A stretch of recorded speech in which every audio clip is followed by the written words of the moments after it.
Hi friends, എജു plus learning ക്ലാസ്സസിൻ്റെ പുതിയൊരു വീഡിയോയിലേക്ക് എല്ലാവർക്കും സ്വാഗതം.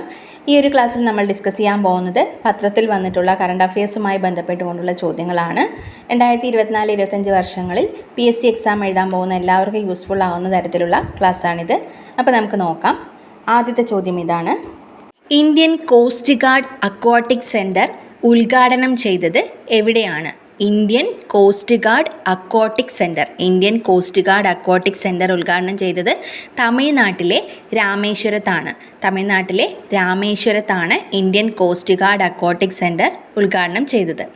അടുത്തത്: കോങ്കോയുടെ ആദ്യത്തെ വനിതാ പ്രധാനമന്ത്രിയായി അധികാരമേറ്റ വ്യക്തിയാണ് ജുഡിത്ത് സുമിൻബ.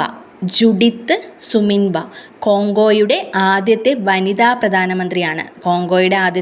പ്രധാനമന്ത്രിയാണ് ജുഡിത്ത് സുമിൻബ.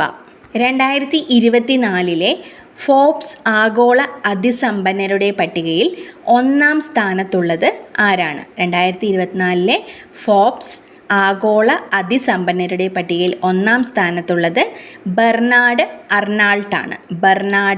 അർണാൾട്ട്. ലൂയി വിട്ടൻ എന്ന ആഡംബര ഉൽപ്പന്ന കമ്പനിയുടെ ഉടമയാണ് ബെർണാഡ് അർണാൾട്ട്. 23,300 കോടി ഡോളറാണ് അവരുടെ ആസ്തി. ഇലോൺ മസ്കും ജെഫ് ബെസോസ് എന്നിവരാണ് 2ഉം 3ഉം സ്ഥാനങ്ങളിൽ വന്നിട്ടുള്ളത്. 2ാം സ്ഥാനത്തുള്ളത് ഇലോൺ മസ്ക്, ജെഫ് ബെസോസ് 3ാം സ്ഥാനത്താണ്. 2024 ഫോബ്സ് ആഗോള അതിസമ്പന്നരുടെ പട്ടികയിൽ 1ാം സ്ഥാനത്തുള്ളത് ലൂയി വിട്ടൻ എന്ന ആഡംബര ഉൽപ്പന്ന കമ്പനിയുടെ ഉടമയായിട്ടുള്ള ബെർണാഡ് അർണാൾട്ടാണ്. 2ാം സ്ഥാനത്തുള്ളത് ഇലോൺ മസ്ക്, 3ാം സ്ഥാനത്തുള്ളത് ജെഫ് ബെസോസ്. അടുത്തിടെ നടന്ന തിരഞ്ഞെടുപ്പിൽ സ്ലോവാക്യയുടെ പ്രസിഡൻ്റായി തിരഞ്ഞെടുക്കപ്പെട്ട വ്യക്തിയാണ് പീറ്റർ പെലിഗ്രിനി. സ്ലോവാക്യയുടെ പ്രസിഡൻ്റാണ് Peter Pellegrini. അടുത്തത്: പ്രസ് ഇൻഫർമേഷൻ ബ്യൂറോയുടെ പ്രിൻസിപ്പൽ ഡയറക്ടർ ജനറലായി ചുമതലയേറ്റ വനിത.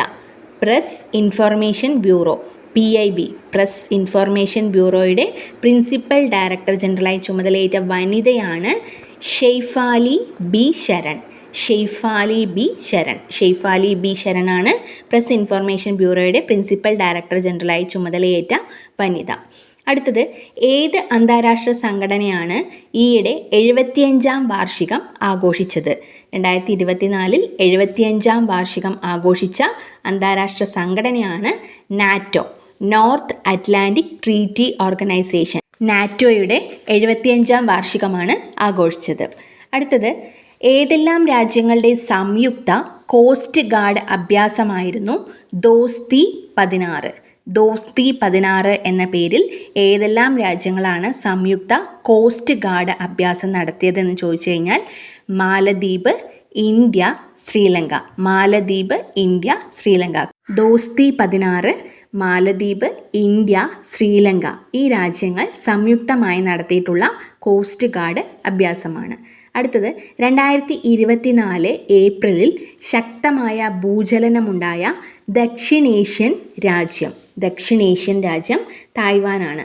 2024 ഏപ്രിലിൽ ശക്തമായ ഭൂചലനമുണ്ടായ ദക്ഷിണേഷ്യൻ രാജ്യമാണ് തായ്വാൻ. ഇന്ത്യയിലെ ആദ്യ ആർട്ടിഫിഷ്യൽ ഇൻ്റലിജൻസ് അധിഷ്ഠിത സോഫ്റ്റ്വെയർ എഞ്ചിനീയറാണ് ദേവിക. ഇന്ത്യയിലെ ആദ്യത്തെ ആർട്ടിഫിഷ്യൽ ഇൻ്റലിജൻസ് AI അധിഷ്ഠിത സോഫ്റ്റ്വെയർ എഞ്ചിനീയറാണ് ദേവിക. ഇന്ത്യയിലെ ന്യൂസ് റൂം പ്രവർത്തനം അവസാനിപ്പിക്കുന്നതായി 2024 ഏപ്രിലിൽ പ്രഖ്യാപിച്ച അന്താരാഷ്ട്ര വാർത്താ സ്ഥാപനമാണ് BBC. ഇന്ത്യയിലെ ന്യൂസ് റൂം പ്രവർത്തനം അവസാനിപ്പിക്കുന്നതായിട്ട് 2024 ഏപ്രിലിൽ പ്രഖ്യാപിച്ച അന്താരാഷ്ട്ര വാർത്താ സ്ഥാപനമാണ് ബ്രിട്ടീഷ് ബ്രോഡ്കാസ്റ്റിംഗ് കോർപ്പറേഷൻ അല്ലെങ്കിൽ BBC. BBCയിലെ ഇന്ത്യക്കാരായ മുൻ മാധ്യമ പ്രവർത്തകർ ചേർന്ന് രൂപം നൽകിയ കളക്റ്റീവ് ന്യൂസ് റൂം എന്ന സ്വകാര്യ സ്ഥാപനത്തിന് പ്രസിദ്ധീകരണത്തിനുള്ള ലൈസൻസ് കൈമാറിയിട്ടുണ്ട്. അടുത്തത്: ഇന്ത്യയുടെ ബഹിരാകാശ പദ്ധതിയാണ് ഗഗൻയാൻ. ഇന്ത്യയുടെ ബഹിരാകാശ പദ്ധതിയായിട്ടുള്ള ഗഗൻയാനിലെ ഗഗനചാരികളിൽ ഒരാളായി തിരഞ്ഞെടുക്കപ്പെട്ട മലയാളിയാണ് പ്രശാന്ത് ബാലകൃഷ്ണൻ നായർ. അപ്പോൾ ഇന്ത്യയുടെ ബഹിരാകാശ പദ്ധതിയായ ഗഗൻയാനിൽ സഞ്ചരിക്കാനായിട്ട് തിരഞ്ഞെടുക്കപ്പെട്ട മലയാളിയായ വ്യക്തിയാണ് പ്രശാന്ത് ബാലകൃഷ്ണൻ നായർ. പാലക്കാട് സ്വദേശിയാണ് അദ്ദേഹം. പാലക്കാട് നെമ്മാറ തിരുവഴിയോട് സ്വദേശിയാണ്. വ്യോമസേനയിലെ ഗ്രൂപ്പ് ക്യാപ്റ്റനാണ് അദ്ദേഹം. അദ്ദേഹത്തിനൊപ്പം തിരഞ്ഞെടുക്കപ്പെട്ട വ്യക്തികളാണ് ഉത്തർപ്രദേശിലെ പ്രയാഗ്രാജ് സ്വദേശിയായിട്ടുള്ള അംഗദ് പ്രതാപ്. ഗ്രൂപ്പ് ക്യാപ്റ്റനായ ഉത്തർപ്രദേശ് പ്രയാഗ്രാജ് സ്വദേശിയാണ് അംഗദ് പ്രതാപ്. ഗ്രൂപ്പ് ക്യാപ്റ്റനും ചെന്നൈ സ്വദേശിയുമായിട്ടുള്ള അജിത് കൃഷ്ണൻ. വിംഗ് കമാൻഡർ ഉത്തർപ്രദേശ് ലക്നൗ സ്വദേശിയായിട്ടുള്ള ശുഭാൻശു ശുക്ല. ഈ 4 പേരാണ് ഗഗൻയാൻ യാത്രയ്ക്കായി തിരഞ്ഞെടുക്കപ്പെട്ട വ്യക്തികൾ.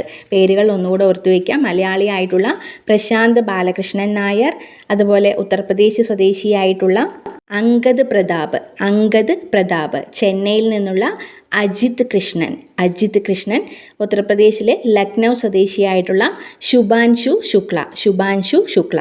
ഇന്ത്യയുടെ ആദ്യ വിൻ്റർ ആർട്ടിക് പര്യവേഷണത്തിൽ പങ്കാളിയാകുന്ന കേരളത്തിലെ സർവകലാശാലയാണ് MG സർവകലാശാല. ഇന്ത്യയുടെ ആദ്യ വിൻ്റർ ആർട്ടിക് പര്യവേഷണത്തിൽ പങ്കാളിയാകുന്ന കേരളത്തിലെ സർവകലാശാലയാണ് മഹാത്മാഗാന്ധി സർവകലാശാല അല്ലെങ്കിൽ MG സർവകലാശാല. അടുത്തത് 7ാമത് ഇൻ്റർനാഷണൽ സ്പൈസ് കോൺഫറൻസിൻ്റെ വേദി ന്യൂഡൽഹിയാണ്. 2024 മാർച്ച് 3 മുതൽ 6 വരെയായിരുന്നു കോൺഫറൻസ് നടന്നിരുന്നത്. 7ാമത് ഇൻ്റർനാഷണൽ സ്പൈസ് കോൺഫറൻസിൻ്റെ വേദി ന്യൂഡൽഹിയാണ്. ലോകാരോഗ്യ സംഘടന വയോജന സൗഹൃദ നഗരമായി പ്രഖ്യാപിച്ച ദക്ഷിണേഷ്യയിലെ ആദ്യ നഗരമാണ് കൊച്ചി.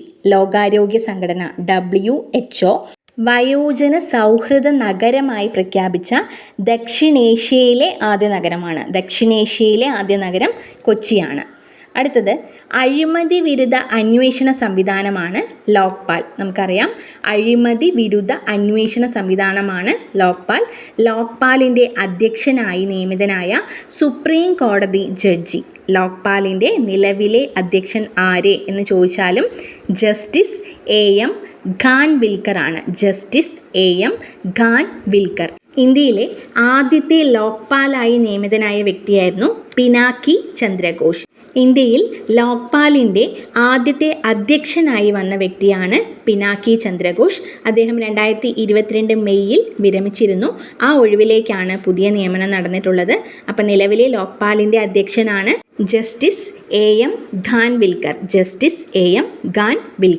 അടുത്തത് ഇന്ത്യയിൽ ജില്ലാ പഞ്ചായത്ത് തലത്തിൽ കാർബൺ ന്യൂട്രൽ റിപ്പോർട്ട് പുറത്തിറക്കുന്ന ആദ്യത്തെ ജില്ല വയനാടാണ്. ഇന്ത്യയിൽ ജില്ലാ പഞ്ചായത്ത് തലത്തിൽ കാർബൺ ന്യൂട്രൽ റിപ്പോർട്ട് പുറത്തിറക്കുന്ന ആദ്യത്തെ ജില്ല വയനാടാണ്. ഇന്ത്യയിൽ ജില്ലാ പഞ്ചായത്ത് തലത്തിൽ കാർബൺ ന്യൂട്രൽ റിപ്പോർട്ട് പുറത്തിറക്കുന്ന ആദ്യത്തെ ജില്ല വയനാടാണ്. അടുത്തത് ലക്ഷദ്വീപിൽ പ്രവർത്തനം ആരംഭിക്കുന്ന ഇന്ത്യയുടെ പുതിയ നാവിക താവളമാണ് INS ജഡായു. മിനിക്കോയിലാണ് ഇത് പ്രവർത്തനം ആരംഭിക്കുന്നത്.